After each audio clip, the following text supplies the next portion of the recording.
Tahun ini akan ada 2 retreat besar. Yang satu adalah sebuah konferensi, super conference di Jakarta. Yaitu di pertengahan tahun ini selama 2 hari. Belan-belanin ya, apalagi yang orang Jakarta. GMS Jakarta sekarang juga mendengarkan. Jangan karena Anda ada di kota Jakarta, berarti ya nanti lamban-lamban. Cepat, sungguh-sungguh kalau kita tahu bahwa Tuhan memanggil kita pada event ini pasti ada sesuatu untukmu, untuk keturunanmu, untuk keluargamu. Lalu bulan November nanti kita diizinkan akhirnya bisa ke Israel lagi setelah tertunda sekian lama karena perang sini sana. Tapi ini adalah retreat yang sangat-sangat mengubahkan kehidupan. Kalau berkesempatan dikasih Tuhan kemampuan, why not? Ayo ikut bulan November nanti ya. Saya kalau awal tahun itu punya kebiasaan untuk merenungkan betapa saya dikasih Tuhan. GR-GR sendiri nih. Karena dengan demikian iman saya dikuatkan untuk menghadapi hari-hari ke depan. Boleh enggak mikirin kalau saya dikasihi? Bukan hanya boleh, ada contohnya. Ada seorang rasul, salah satu penulis Injil. Ada 4 kitab Injil, Matius, Markus, Lukas. Tapi yang terakhir ini agak beda sendiri, yaitu Yohanes. Di dalam suratnya, di dalam Injil yang dia tuliskan, dia selalu address himself atau menggambarkan dirinya sebagai murid yang dikasihi Tuhan. Ternyata Tuhan tidak protes. Dan Tuhan menjadikan tulisannya itu 1/4 Injil di Alkitab. Berarti Tuhan senang dong. Karena orang yang aman sama kasih Tuhan, imannya akan kuat. Seger-ger Anda sama Tuhan, asal kita itu mengikuti kebenaran, gak apa-apa sama Tuhan. Justru Tuhan senang. Karena seger-ger kita gak mungkin bisa melampaui kasih Tuhan sesungguhnya. Karena kasih Tuhan itu lebarnya, panjangnya, dalamnya, tingginya tak terselami. GR-GR sana, gede rasa, gak akan bisa overestimasi. Pasti underestimate kasih. Karena Tuhan punya kasih itu tak terselami. Lebih luas dari samudera, lebih tinggi dari langit, lebih dalam dari bawah bumi, lebih lebar dari segalanya. Gak mungkin kita itu bisa sungguh-sungguh mengukurnya. Lebih baik orang GR sama Tuhan daripada orang yang sungkan sama Tuhan. Lebih baik orang yang gede rasa daripada orang yang minder melulu. Sebab orang gitu nanti juga pasti akan picik hati terhadap sesama. Saya suka merenungkan betapa saya dicinta. Supaya saya tidak mencari pengakuan di luar sana, pujian yang sia-sia. Supaya saya tidak jadi orang lapar keliaran di dunia untuk mencari penerimaan. Saya mau dipuaskan oleh Tuhan Yesus. Ini gak egois. Yesus cukup bagiku. Supaya nanti saya berkelimpahan bagi orang lain. Jadi awal tahun itu saya selalu merenungkan banyak-banyak saya itu sendiri gitu ya. Dengar puji-pujian atau enggak, atau diam saja, atau pas baca Alkitab, atau pas lagi merem gitu. Pokoknya pikiran saya tertuju ke Tuhan dan saya berkata, thank you Tuhan, kau tuh begitu mengasihi aku. Bukan hanya cari-cari alasan bersyukur, saya temukan bukti dan fakta bagaimana Tuhan itu murah hati dalam hidup saya. Anda kalau cari pasti ketemu. Karena tidak ada manusia yang istimewa, kita semua sama-sama dicinta. Tuhan itu sangat spesifik dalam kehidupan setiap anak-anaknya. Pasti ketemu. Tapi gak ketemu kalau fokus kita bukan Yesus. Oleh karena itu hari ini tema besar yang saya bawa adalah I am loved. Aku dicinta. 5 kali ibadah, ini yang kelima. Yang pertama tadi saya bahas tentang berkat terbesar itu bukan materi, tapi kasih. Dan kasih itu bukan hanya dengan Tuhan, setelah itu juga hubungan kasih di hidupmu itu adalah berkat terindah. Lalu habis itu, ibadah berikutnya dengan kasih yang kekal saya jelaskan bagaimana tidak mungkin kita itu bisa membuat Tuhan jadi benci kita. Meskipun ya kita bisa salah dosa, bisa jatuh, Meskipun kita bisa jatuh bangun, tapi Tuhan itu sayangnya itu sama kita itu kasih yang kekal. Sekalipun demikian kita punya pilihan. Orang bisa meresponi Tuhan atau menolaknya. Itu yang Tuhan tidak campuri. Tetap ada konsekuensi. Tetapi kalau dari sisi Tuhan hatinya, so pasti Tuhan itu tidak pernah berkurang mencintai kita. Nothing you do can change His love. Kalau enggak gitu pasti namanya bukan kasih yang kekal, tapi kasih yang bersyarat. Kebaktian berikutnya, kebaktian 3 bukan Esau tapi Yakub yang kukasihi. Kalau Anda tidak bisa merasa sebagai orang Kristen yang paling dicinta sama Tuhan, berarti kekristenan Anda belum kenal sama Tuhan. Ayah yang merangkulku, di situ saya jelaskan bagaimana Tuhan itu bukan hanya tidak pernah marah, atau Tuhan itu nggak gampang marah. Orangnya itu nggak gampang marah. Mungkin sekian lama itu marah cuman sekali saja, nggak seperti kita yang setiap hari muring-muring. Nah, nanti Anda dengarkan sendiri, how patient is our God. Penting sekali. Kalau sampai kita salah paham sama Tuhan, berabe, celaka. Salah paham sama manusia, Tuhan bisa koreksi lah. Kalau salah paham sama Tuhan, siapa yang bicara di hidupmu? Ayah yang merangkulku, Tuhan tidak seperti yang kau kira. Dia itu mengasihi kita bahkan ketika kita tidak menduga. Nah, kebaktian yang terakhir ini bukan mengasihi tapi dikasih dari seorang rasul namanya Yohanes. Ini suratnya, kalau tadi Injil, Matius, Markus, Lukas, Yohanes, yang ini adalah suratnya. Surat Yohanes pertama, kedua, ketiga. Kita akan menuju ke surat Yohanes yang pertama, ayat yang ke-10 dan 11. Kita baca bersama-sama dengan suara keras. 1, 2, 3. Inilah kasih itu, bukan kita yang telah mengasihi Allah, tapi Allah yang telah mengasihi kita dan yang telah mengutus anaknya sebagai pendamaian bagi dosa-dosa kita. Saudara-saudaraku yang kekasih, jikalau Allah sedemikian mengasihi kita, maka haruslah kita juga saling mengasihi. 2 ayat saja saya kupas. Inilah kasih itu.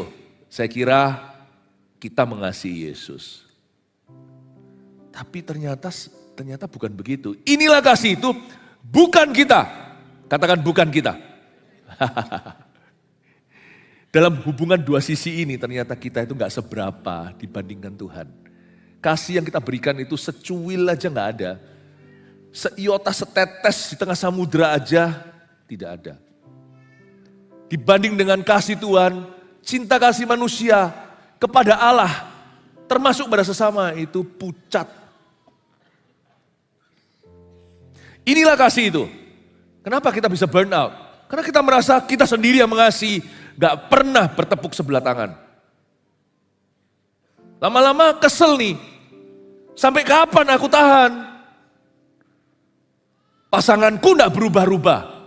Nah kalau sumurnya kasih manusia, tapi kalau sumur kita itu benar-benar kita gali, dan kita turunkan itu, gentongnya pengambil air, itu sedalam-dalam kasih Tuhan. Kita tidak akan pernah defisit. Sekalipun kita itu mengasihi seseorang itu tidak bertepuk sebelah tangan, ya, nggak ketemu nih, kita tidak akan pernah defisit kasih.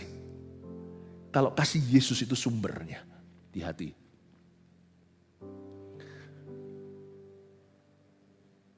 Kalau kita melayani itu juga seharusnya sumbernya adalah Tuhan. Kalau enggak nanti cari pengakuan, pembenaran, cari penerimaan, memancing-mancing afirmasi. Menurut kamu aku bagus enggak? Karena dia enggak aman, insecure kata orang. Jadi dia perlu kasih manusiawi. Dia perlu banyak-banyak filea. Kata Philadelphia seperti kota di Amerika itu artinya kasih persaudaraan. Tetap itu juga baik loh. Kita nggak bisa hanya minum dari sumur agape only. Tapi harus mostly. Nggak agape saja, tapi sebagian besar harus dari agape love. Kasih yang ilahi. Kalau enggak nanti kita akan frustrasi dalam hidup ini. Kita melayani kita rasa, kapan lu orang terima kasih? Kenapa aku enggak dihargai? Lama-lama kesel sendiri.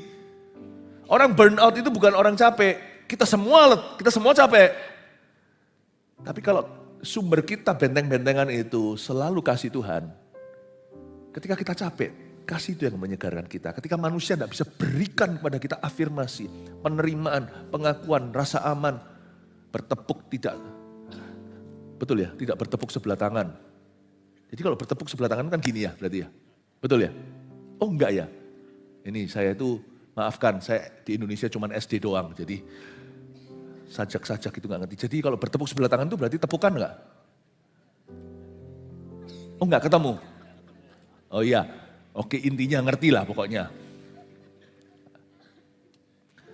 Kalau kita merasa seperti orang tepuk tangan tapi enggak ketemuan, bus, sama istri, sama suami, sama anak, lama-lama kesel loh. Kalau kita enggak benteng-bentengannya ke Tuhan. Capek kita. Tapi Tuhan itu baik, karena Tuhan tahu kita ini debu tanah. Jadi sekalipun agape love itu the only thing that can heal. Satu-satunya yang bisa menyembuhkan kita. Tapi Tuhan tetap akan kirim healing-healing dari orang. Waktu kita rasa seperti sudah seluruh dunia sudah ambruk di sekelilingku. Mesti Tuhan utus satu tiba-tiba. Seseorang yang tidak kau duga. Untuk menghiburmu. Tapi ingatlah ya. Jangan taruh harap pada orang itu. Karena besok orangnya bisa berubah yang Tuhan utus. Karena kita harus percaya pada sumbernya. Bukan pada alatnya. Kasih itu bukan kau yang mengasihi Tuhan. Kita yang dikasihi oleh Tuhan. Dan kalau kita punya kasih Yesus ini, dia akan menjadi sumber kekuatan dan selalu memberimu kekuatan baru di dalam setiap situasi. Kita tidak akan frustrasi dalam pelayanan. Kita rasanya kita mengasihi CGL bisa frustrasi. Dia sebagai pemimpin ketua kelompok sel maksudnya. Anggotanya sama sekali semuanya tidak pernah meresponi. Susah misalnya diajak untuk maju bersama. Apa rahasia seorang pemimpin yang tekun? Kalau Tuhan adalah sumber kekuatannya. Itulah sebabnya misionaris zaman dulu misalnya. Tak satu pun bertobat, dia tetap terus menerus tabah. Rasul-rasul, nabi-nabi di dalam Alkitab ceritanya juga sama. Yeremia contohnya. Ngomong 1001 kata, tidak ada orang yang mau dengarkan dan lakukan. Kalau kita itu mengenal kasih Tuhan, itu awal kekuatan. Dan percayalah, kasih Tuhan akan luntur di hidupmu. Malah justru lama-lama kau akan semakin berpengaruh. You know, kata-kata I am love itu super power. Tapi kalau kata itu diubah jadi I love, lama-lama kita bisa letih lesu. Sampai kapan aku begini? Seorang istri yang tidak dicinta oleh suaminya misalnya. Tapi kalau dia menemukan kasih Yesus, dia malah justru sebaliknya bisa mendoakan supaya suaminya bertobat. Seorang anak yang tidak memperoleh kasih orang tuanya, apalagi kalau cerai, kalau broken home. Tapi kalau dia bisa mengerti bahwa Kristus adalah bapa bagi anak yatim. Yatim pun ditinggal mati, jangankan cerai. Kalau dua-dua meninggal dunia, his father to the fatherless. Dia ayah bagi yang tidak berbapak. Bapak bagi yatim piatu. Pembela janda, husband to the husbandless. Kalau dia tidak pernah merasakan kasih ayah, kasih ibu. Tapi kalau dia bisa bypass itu, bukan kurang ajar sama mereka. Tapi bisa menemukan sumber yang lebih tinggi. Nanti dia bahkan bisa mendoakan orang tuanya untuk rujuk. Karena dia jadi berlimpah ruah. Kasih yang Tuhan berikan itu bukan hanya cuma-cuma. Tapi berlimpah-limpah. Enough for you. Not just for you, tidak hanya cukup bagimu. Tapi juga bisa kau sharekan ke orang lain. Seorang janda ditinggal mati. Atau dia akhirnya harus membesarkan anak sendiri single parenting. Kalau kita berpegang pada Tuhan, meskipun penuh air mata, pasti berlinang air mata. Berkeringat pun berdarah-darah, tapi kalau dia pegang sama Tuhan, tidak akan Tuhan mengecewakan. Tuhan akan memberimu kekuatan, the power of love namanya. Sampai pada titik di mana dapat dikatakan tentang dirimu, seperti orang bilang sama Naomi, berkatmu lebih dari 7 laki-laki. Naomi sendiri. Dan dia akhirnya gendong cucu lewat Rut dan Boaz. I'm blessed more than 7 men's blessing. Jesus is more than 7 men combined. Jadi Anda yang single parenting, jangan Anda hambar atau tawar. As long as there is Jesus, Tuhan Yesus itu bisa mengisi anything, kekosongan apapun juga. I am loved is a very powerful statement. Ini super powernya kekristenan. Aku dicinta. Jadi berani menghadapi singa. Daniel dibuang ke gua singa. I am loved. Dihadapi. Meskipun kadang-kadang mujizat tidak tentu terjadi. Sadrak, Mesak, Abednego sudah awas-awas, sudah was-was. Tapi dia tahu bahwa dia adalah orang yang dikasihi Tuhan. Dia berkata, Baginda, Tuhanku sanggup. Tapi andai kata dia tidak tolong aku tetap tidak akan tunduk pada patungmu. Whether in life or in death, dalam hidup atau dalam kematian. Kalau aku dicinta sama Tuhan, Tuhan akan tinggalkan. Kalau Tuhan tolong aku dari api ini, berarti saya survive, saya hidup lebih lama. Dan Tuhan akan beserta denganku. Tidak ada yang bisa memisahkan aku dari kasih Yesus. Tapi jikalau aku mati terbakar olehnya, di seberang sana, aku akan disambut oleh Tuhanku. Dia akan berkata, welcome home. Di tanah yang berlapis emas dan gerbang-gerbangnya dari semua batu-batu berharga. Ada di sana lambang 12 suku Israel. Welcome to my father's mansion. Orang yang dikasihi Tuhan itu punya keberanian yang tidak biasa. Orang yang tahu dia disayang sama Tuhan. Dia tidak akan takut apa-apa. Mari kita sekarang lihat kalimat ini. Inilah kasih itu, bukan kita. Meskipun mestinya kalimat yang lengkap adalah bukan kita yang telah mengasihi Allah. Tapi saya garis bawahi di Alkitab saya, hanya sampai kata bukan kita. Inilah kasih itu, bukan kita. Inilah kasih itu, bukan kita. Maksudnya apa? Maksudnya gini loh. Aku itu dikasihi sama Tuhan. Meskipun aku tidak layak. Makanya itu ada kata-kata, inilah kasih. Tapi bukan aku. Aku dikasihi sekalipun aku tidak layak. Inilah kasih Yesus. Bukan aku. Really, He loves me not because of me. Dia mengasihi aku bukan karena aku pintar nyanyi. Dia mengasihi aku bukan karena aku tampan. Dia mengasihi aku bukan karena aku fasih lidah. Aku dari keluarga mana. Dia mengasihi aku bukan karena perbuatan baikku, pelayananku, persembahanku. Dia bukan mengasihi aku karena semua hal itu. Dia mengasihi aku itu bukan karena apapun yang bisa kulakukan untuk dia atau apapun yang bisa kuberikan. Dia mengasihi aku sekalipun aku itu tidak layak. Jadi alasan mengapa Tuhan sayang sama saya, alasannya bukan karena saya.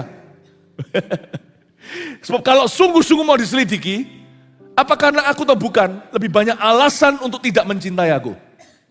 Aku ini ngamuan. Aku ini mut-mutan. Aku ini tidak konsisten jalannya sama Tuhan. Kadang sungguh-sungguh, kadang jatuh. Aku itu pikirannya negatif, kadang jorok. Aku punya kebiasaan buruk. Sama Tuhan itu loh, tidak pernah 100%. Kalau kita sungguh-sungguh mau selidiki, alasan Tuhan cinta sama Anda dan saya, pasti nggak ketemu satupun.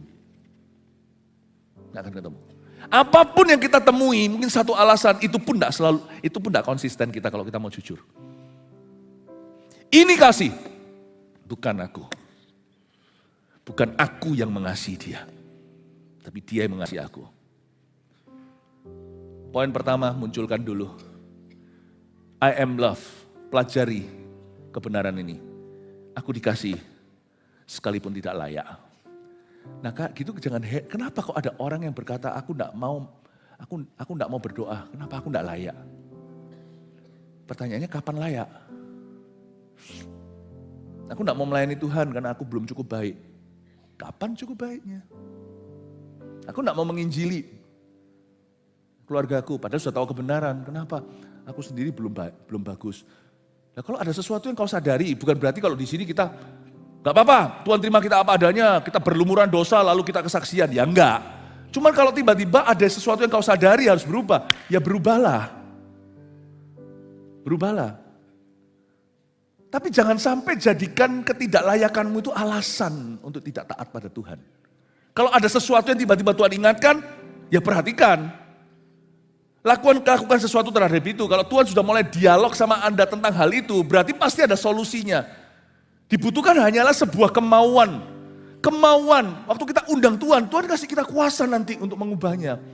Meskipun perlu waktu mengubah pelan-pelan. Tapi jangan pernah kita itu pakai alasan aku nggak layak.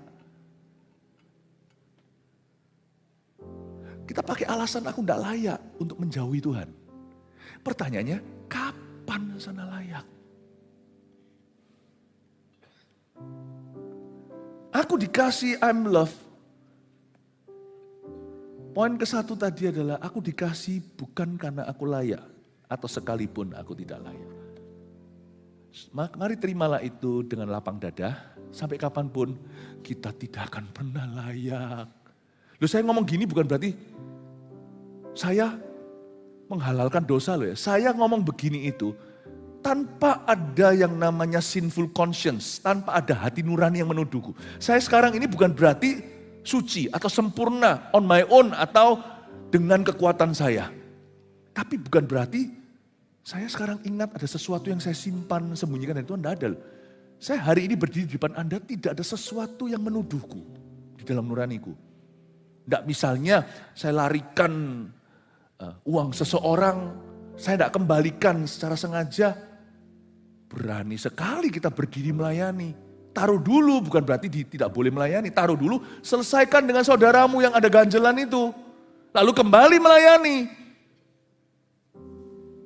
Tapi meskipun hati nurani saya sekarang bersih, tidak ada sesuatu yang saya sengaja di depan Tuhan pun saya tahu. Sampai kapanpun saya pun tidak akan pernah layak di depan Tuhan. Aku dikasih itu berarti apapun yang Tuhan perintahkan pada kita. Kalau Tuhan suruh kita melakukan sesuatu, justru kita dilayakkan oleh Tuhan untuk melakukan itu. Bukan karena kita layak dulu, paham maksud saya. Jadi jangan pakai alasan aku tidak layak untuk tidak melangkah. Aku tidak mau dibaptis, aku belum layak. Loh, jadi kita bisa dibaptis, kita bisa layak tanpa dibaptis, tanpa pertobatan. Bukankah baptisan itu justru memberi kita kuasa? Setelah kita cetuskan bahwa saya milik siapa, kita melangkah di depan banyak orang, aku cetuskan seperti kita deklarasi perang. Bukankah justru di situ no turning back terjadi, di mana kita sudah berani ambil langkah meskipun kita was-was. Aku tidak mau kembali ke kehidupan lama, hidupku telah dikubur bersama Kristus di air itu.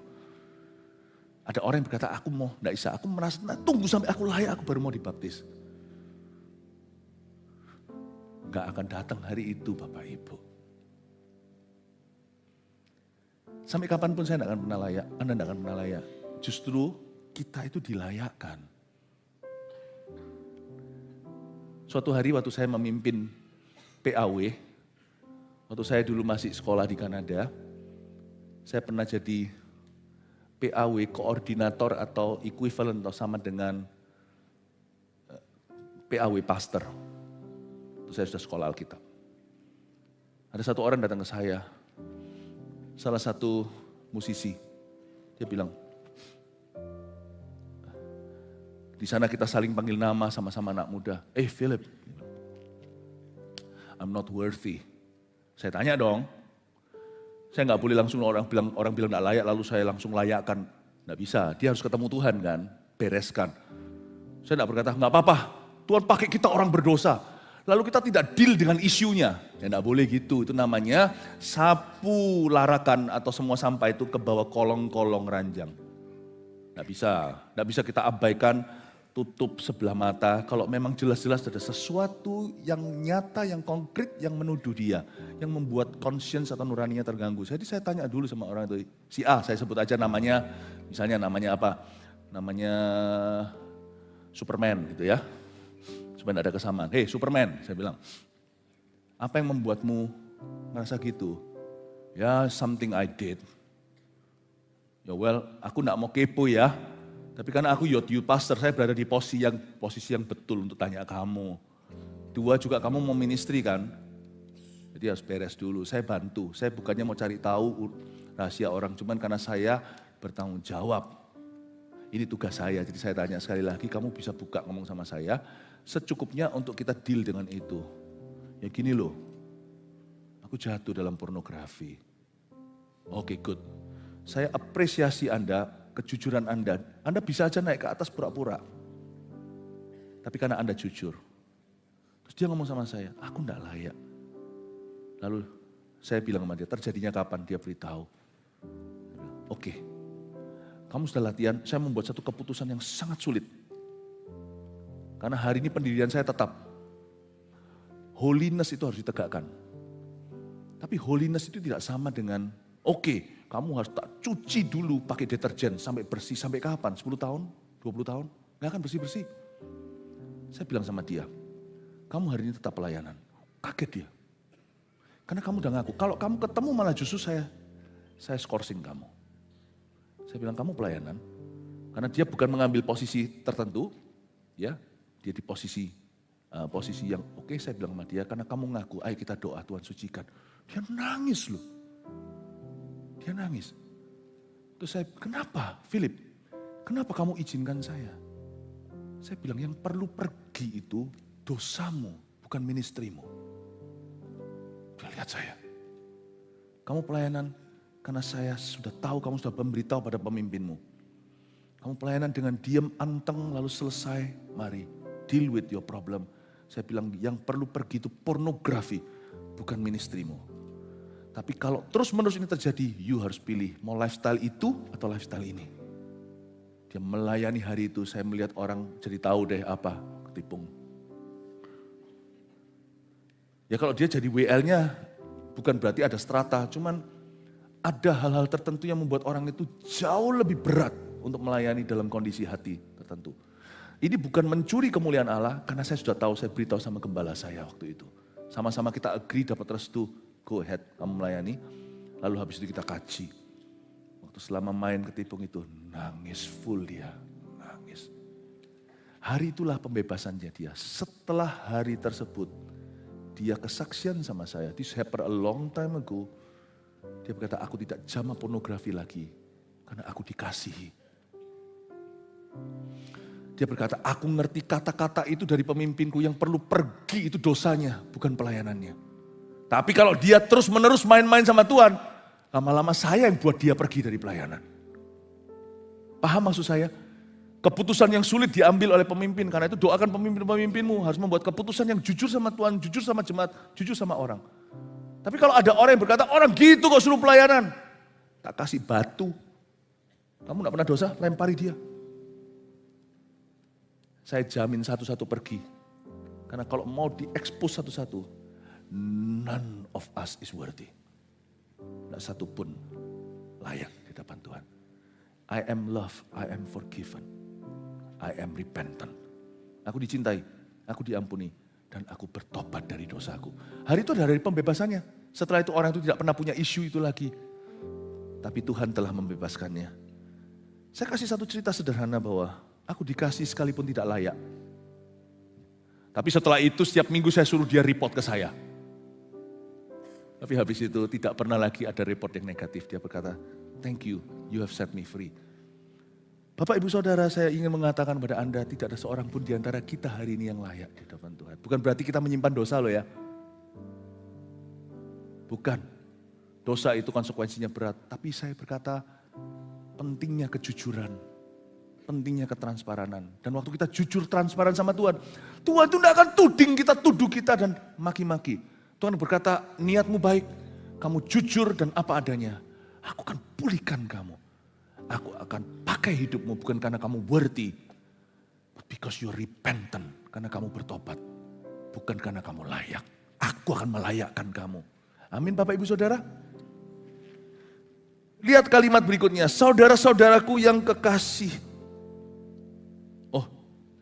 Lanjutkan dulu ayat 10. Inilah kasih itu, bukan kita yang telah mengasihi Allah, tapi Allah yang telah mengasihi kita dan yang telah mengutus anaknya sebagai pendamaian bagi dosa-dosa kita.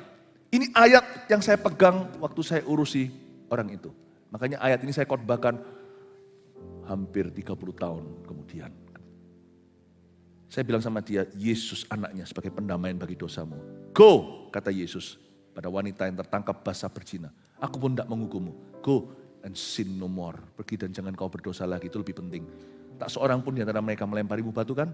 Tak ada satu pun yang kuizinkan untuk mendakwamu. Go, pergi dan sin no more. Ayat 11, saudara-saudaraku yang kekasih, jikalau Allah sedemikian mengasihi kita, maka haruslah kita juga saling mengasihi. Saya bedah ayat 11 ini untuk memasuki poin-poin berikutnya. Saudara-saudaraku yang kekasih, coba katakan, saudara-saudaraku yang kekasih. Coba katakan sekarang lagi yang versi lebih singkatnya, katakan kekasih. Orang yang dikasih oleh Tuhan, mau tidak mau akan menyandang gelar seorang kekasih. Dan respon yang paling tepat bagi seorang kekasih sorga adalah berterima kasih. Saya jadi ingat minyak narwastu. Wanita itu menyeka kaki Yesus dengan rambutnya. Diprotes keras, jangankan sama orang luar, pemilik rumah. Mungkin pemilik rumah diam-diam gumun di hatinya. Belum lagi Yudas Iskariot, sang bendahara. Buat apa sia-siakan itu semua? Mahal tuh tahu. Tapi Yesus langsung membela wanita itu. Ada dua insiden, ada beberapa insiden yang mirip. Yesus juga pernah mengusir 7 roh jahat dari seorang Maria Magdalena, seorang perempuan yang tidak, bahasa Surabaya yang tidak genah. Dan Yesus ngomong begini, hai Simon yang punya rumah, ini bukan Simon Petrus, dia berkata, aku masuk dari tadi aja, cuci tangan aja gak kamu beri. Wanita itu mencuci kakiku dengan minyak, simpanan seumur hidupnya. Minyak narwastu adalah minyak yang disimpan oleh wanita itu, karena wanita ini wanita tidak baik, tidak benar. Dia mendambakan suatu hari dia ketemu sama pria yang bukan pria belang. Dia kira nanti akan waktu dia ketemu calon suaminya, mungkin dia pecahkan itu sebagai kado dalam pernikahannya, sekaligus seperti penerimaan, pengampunan. Aku suatu hari akan ketemu pria ideal yang tidak lagi mencintai aku karena tubuhku, tapi akan mencintai saya apa adanya. Dia tidak ketemu manusia kayak gitu, justru dia ketemu Tuhan. Dia merasakan, lihat pengajaran Yesus dan teladan, dia merasakan penerimaan sorga atas hidupnya, tapi dia tahu dia tidak layak. Itu dipecahin. 1 tahun gaji untuk dapat itu. Minyak wangi. Saya tidak tahu sewangi apa. Dipecahkan bukan taruh sembarang tempat. Kaki, tempat terendah Tuhan, tempat termahal dia. Ditaruh di tempat terendahnya Tuhan. Serendah hati orang ini merendahkan diri. Diseka dengan rambutnya. Tuhan berkata, Simon kamu tadi kasih cuci tangan aja kagak. Tapi orang ini mengurapi aku untuk kematianku. Tuhan bela. Dan Tuhan berkata, sampai kapanpun, dimanapun Injil diberitakan, cerita wanita ini akan diajarkan. Karena barang siapa banyak diampuni, catat ini, banyak berbuat kasih. Orang yang merasa dirinya gak perlu diampuni, biasanya dalam bahasa Ibrani versi Hokiannya /Surabaya, orang yang merasa dirinya, ngapain gua diampuni? Aku orang baik, biasanya Juaji. Coba lihat ya, orang yang merasa dirinya layak, susah disenangkan. Ini kurang bagus, semua orang harus melayani dia. Lu gak tahu gua siapa. Tapi orang kalau sudah terpukul, merasa dirinya gak layak. Asal dia tidak terus sengaja hidup dalam dosanya. Tapi kalau dia datang ke terang dan mengaku apa adanya, now aku siap. Kau rajam dengan batu, jangan kau lempari. Rangkul dan ampuni. Dan kasih kesempatan yang responsibly. Kasih kesempatan yang penuh dengan tanggung jawab dan penuh dengan mentoring. Sama orang gitu saya akan rangkul. Tapi orang berkata, Tuhan terima kita apa adanya, mari kita berdosa. Tuhan itu tidak menghakimi siapa-siapa. Ya, Tuhan itu menerima semua takdir kita, LGBTQ segala. Orang seperti itu, get out. Get out. Get out of this house. Sebab engkau memutarbalikkan firman. Tidak ada yang namanya kerendahan hati, kehancuran hati yang hancur, jiwa yang patah remuk tidak kau pandang hina. Mazmur 51, penitent psalm atau Mazmur pertobatan Daud waktu sama Batseba. Hati yang hancur, jiwa patah remuk tidak kau pandang hina, tidak ada itunya. Get out. Karena tidak ada pertobatan, tidak ada penyerahan, tidak ada remorse atau rasa penyesalan dan berkata, let your will be done. Kalau memang Tuhan suruh aku, kata Daud, suruh Simei untuk lempari tanah, biarin, jangan kau jamah dia. Memang aku gak layak, biarin dia. Kalau memang Tuhan suruh dia hukum saya, let it be done. Tuhan malah justru lihat itu kasihan. Daud, aku akan angkat kamu. Luar biasa gak? Justru nanti aku bisa pulihkan reruntuhanmu. Dari Batseba yang sama akan keluar Salomo. Turun. Mesias Yesus Kristus. Bukan berarti Tuhan pro dosa. Tapi Tuhan pro pertobatan. Pertobatan yang sungguh-sungguh Tuhan akan ubah. Dan Tuhan masih bisa membuat satu miracle, keajaiban. Dia bisa memulihkan bulu yang sudah patah terkulai. Sehingga tidak dipatahkan. God is so wonderful and powerful.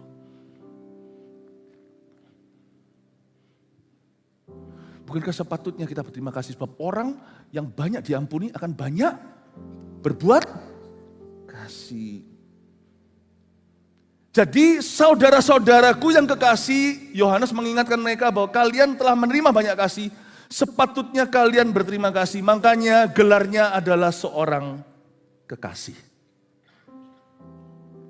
Mau tahu seorang Kristen yang diampuni betul dosanya? Lihat, hidupnya penuh syukur enggak? Tapi Kristen yang arogan kelihatan dia seperti kacang yang lupa kulitnya. Ada ayatnya di Alkitab juga di Perjanjian Baru, jangan sampai kita lupa diri bahwa kita sudah diampuni. Seorang Kristen yang sungguh-sungguh sudah diampuni dosanya, Anda akan nampak jelas manifestasi ini. Dia akan mendemonstrasikan sikap yang berterima kasih. Dia tidak akan susah untuk diserangkan. Dia tidak akan sifatnya demanding dan menuntut. Itu berarti sifat arogan. Sebab seorang Kristen yang banyak diampuni, bukan berarti mari kita banyak berdosa supaya diampuni, bukan.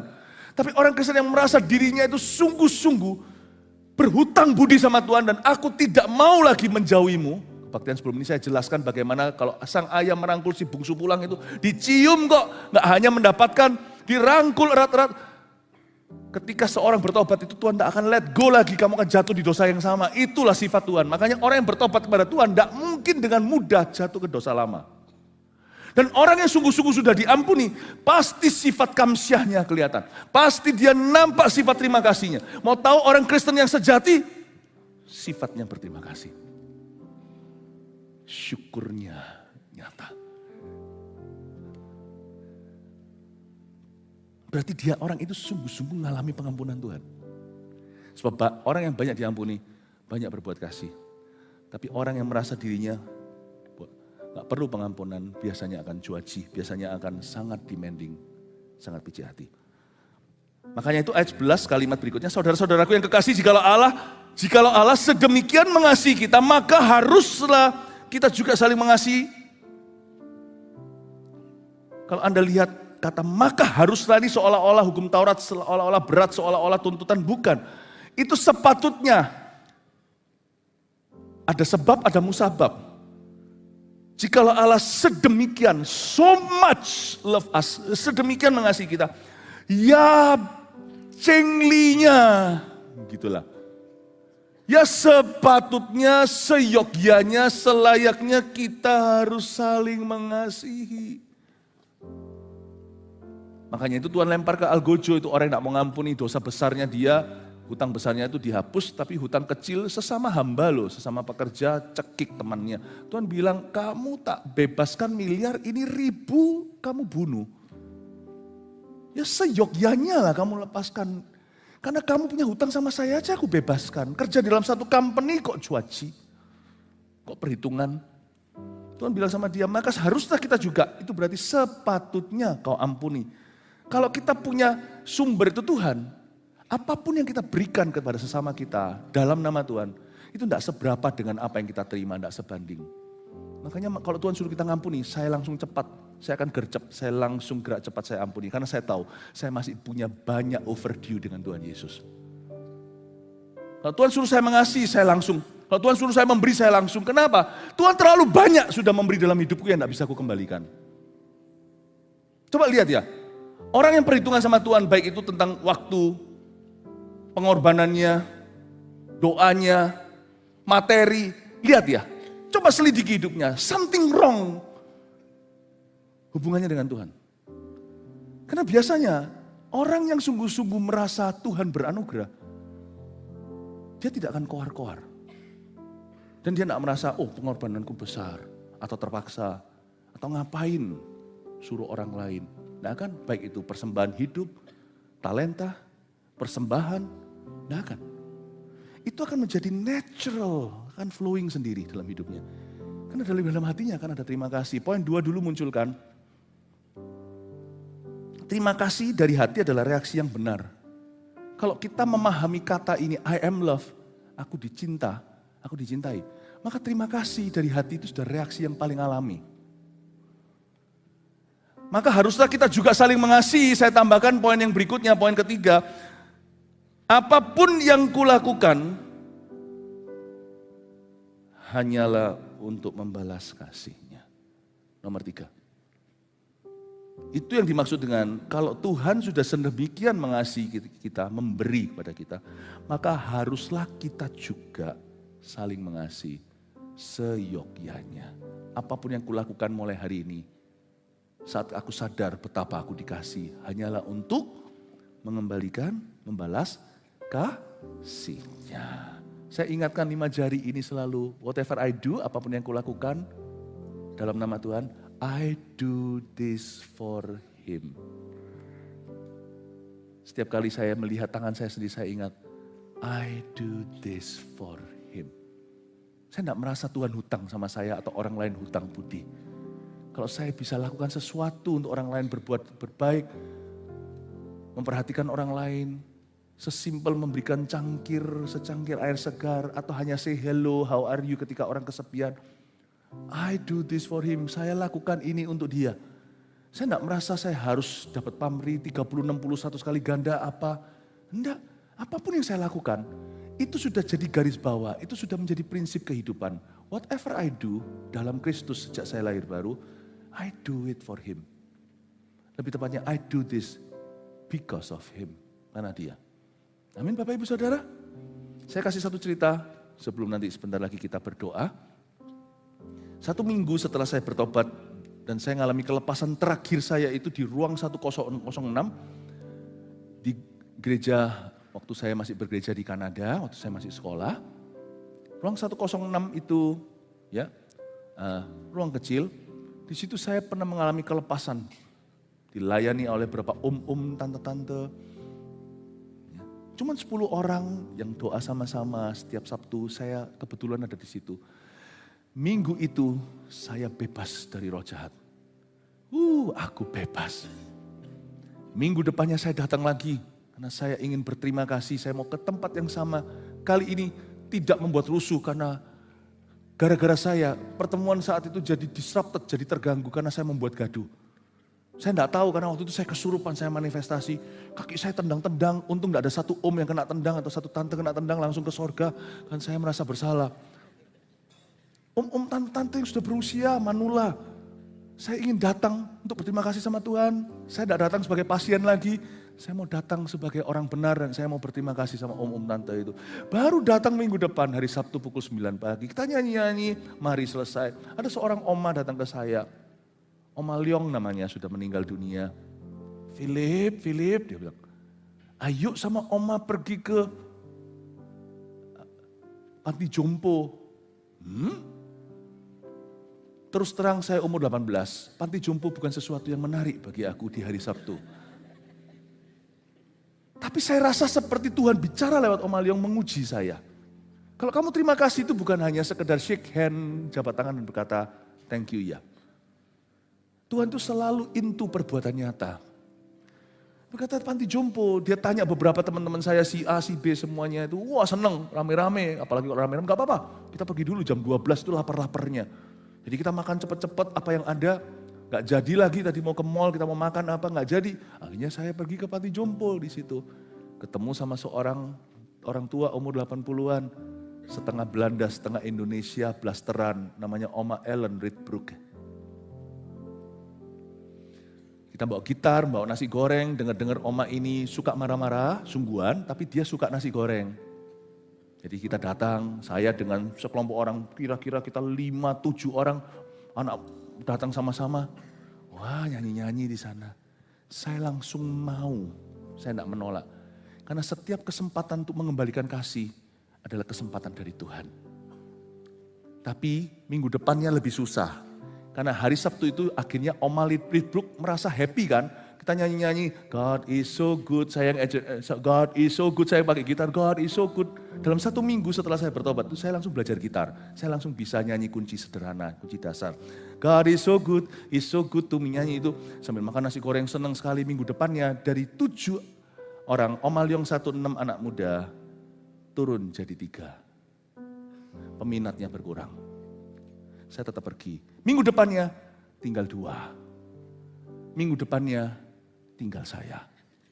Dan demikianlah 3 tahun ke depan saya tidak pernah berhenti. Setiap Sabtu, kadang-kadang Rabu saya ke situ. Belum ada waktu itu saat teduh bersama, belum ada.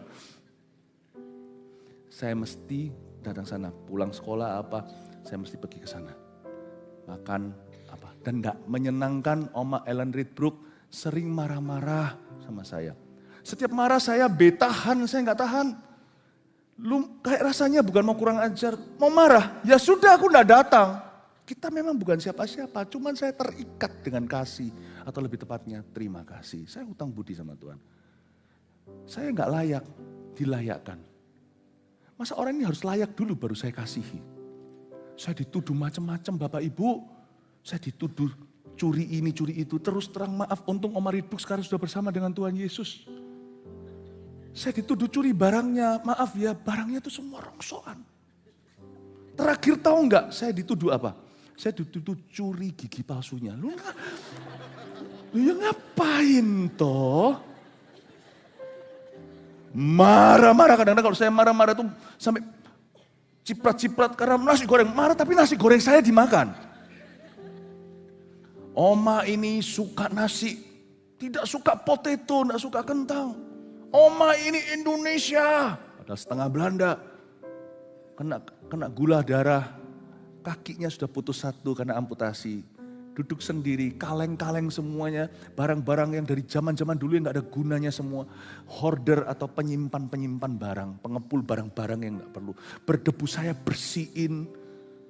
Setelah saya bersihin saya main gitar. Setelah gitar saya kasih dia makan, kadang-kadang minta disuap. Setelah disuap selesai, happy-happy semuanya. Barang Oma mana? Kacamatanya Oma. Mana? Oma punya glasses. Philip, kalau manggil saya itu Philip. Kayak Philip Office gitu. Philip, did you steal my spectacles? Saya bilang, no Oma. Saya enggak pakai kacamata zaman itu. Did you steal my glasses? They were right here. Mereka di sini. You are a thief. I knew it. Langsung saya digini-ginian, tapi makanan terus jalan. Ini ya, kesel jedok. Dalam hati saya mau bantah. Nggak butuh barangmu Oma. Nggak butuh barang Anda. Tapi nggak boleh kurang ajar. Apalagi saya ini orang hutang budi tawanan Tuhan. Saya diam, saya dengerin ciprat, selesai. Oma tenang dulu, jangan supaya nanti Oma marah-marah, emosi nanti blue trick loh. Saya doakan, doa ya mau. Didoain, saya doa. Amin. Oma, nasi gorengnya saya tutup dulu ya. Kayak orang pacaran. Saya bilang, tak tutup ya Oma. Nanti supaya enggak ini tutup, nanti minta sama susternya, saya beritahu nanti keluar. I'll tell them untuk panasi Oma ya. Philip pamit dulu. Makasih Oma, pergi. Kring, hari Selasa saya ditelepon. Philip marah sama Oma. Enggak Oma, besok masih datang enggak? Rabu. Iya Oma masih datang. Philip enggak marah? Enggak marah. Kenapa enggak marah? Karena Yesus juga enggak marah sama saya waktu saya dulu dalam hati kayak Oma. Tapi waktu saya dulu belum begini Oma, belum jadi hamba Tuhan. Oke, Philip tetap datang ya. Oke, saya sudah senang nih. Jauh dari orang tua, saya anggap beliau juga sebagai orang tua. Dia bukan orang Kristen tadinya. Besok datang ya, yang penting nasi gorengnya. Saya merasa dimanfaatkan. Datanglah saya. Nanti minggu-minggu depan marahi lagi, hilang apa? Akhirnya terima Tuhan loh, setelah 3 tahun. Dibaptis, tapi tidak bisa diselam.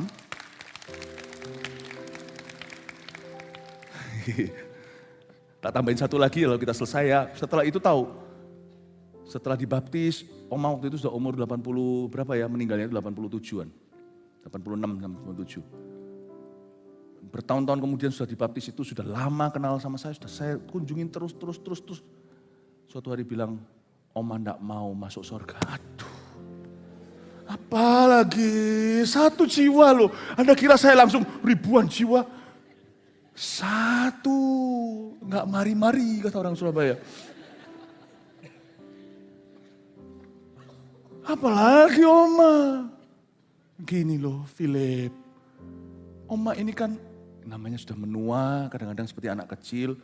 Oma ini kan pakai diaper. Kalau nanti Oma di sorga pipis, Philip basah. Gak masuk akal ya. Tapi orang kan sudah tua ya.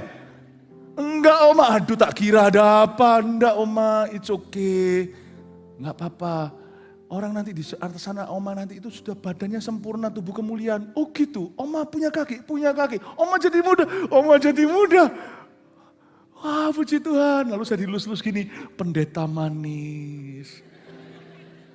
Habis manis sepah dibuang. Singkatnya apa? Saya tidak pernah menyesali, I would do that all over again. Every opportunity to love and show love. Itu terima kasih. Bukankah waktu kita berkata thank you sama Tuhan itu artinya kita menerima kasih-Mu. Saya suka bahasa Indonesia. Anda dikasih tisu bukan bilang terima tisu.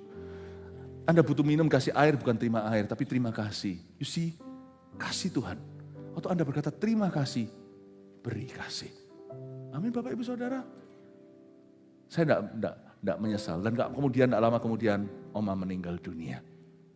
Dan itu adalah jiwa pertama yang saya bawa kepada Tuhan. Bapak Ibu Saudara, setiap kesempatan untuk memberi kasih, itu adalah kesempatan dari Tuhan. Mari kita semuanya siapkan untuk besok. Kita pagi hari datang mencium kaki berlubang paku. Kita memulai tahun ini mumpung belum Februari. Kita dialog dengan Tuhan, ada firman, ada pujian. Dan juga besok ini kita juga tidak akan datang dengan tangan hampa. Saya bersama-sama, saya minta nanti pada waktu kita datang besok, saya dan istri saya dan anak-anak komitmen, setiap kali breakfast with God, kami masing-masing karena anak-anak sudah dewasa, akan memberikan persembahan sendiri-sendiri. Besok kita bukan bawa persembahan persepuluhan kita, itu awal bulan menjadi kebiasaan keluarga saya juga. Tapi besok kita bawa persembahan kasih, persembahan sukarela kita, dan persembahan sulung kita kepada Tuhan. BWG ini apa sih? Kenapa kok namanya breakfast with God? Mungkin Anda tidak tahu, jikalau Anda jemaat baru. Dimulai dari sebuah pemikiran dalam benak saya. Saya bayangkan seperti Tuhan itu papa saya ini anak. Tuhan itu sudah memberikan segalanya, bahkan semua yang saya punya itu pinjaman dari Tuhan. Atau kepercayaan. Suatu hari saya beranikan diri, wong masa anak itu bisa tinggal tenang kalau tidak berbuat sesuatu. Kadang-kadang kan kita ingin mengekspresikan kasih. Jadi saya bayangkan diri saya sebagai anak Tuhan Bapak. Saya bilang, Pa, boleh enggak ya Philip traktir Papa makan. Mau dengar suara Papa, mau ngobrol-ngobrol sebentar aja, 1 jam setengah, 2 jam. 1 jam kita cuma dimsum, cerita-cerita. Dan Pa kalau boleh, Philip bukan lancang, sorry ya. Kalau boleh Pa, saya yang bayar makan paginya. Saya yakin Papa saya pasti berkata, oke, padahal ya itu uangnya Papa, bukan uang saya. Itulah breakfast with God tomorrow morning. Saya mau dialog, kita mau duduk sama-sama, berlutut di sini. Kita mau menikmati suaranya, menikmati hadiratnya. Dan kita mau traktir. Traktir ini bukan Tuhan yang akan makan.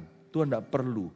Traktir ini akan menjadi seterusnya misi-misi Tuhan berikutnya. Nanti kita doa ini dulu.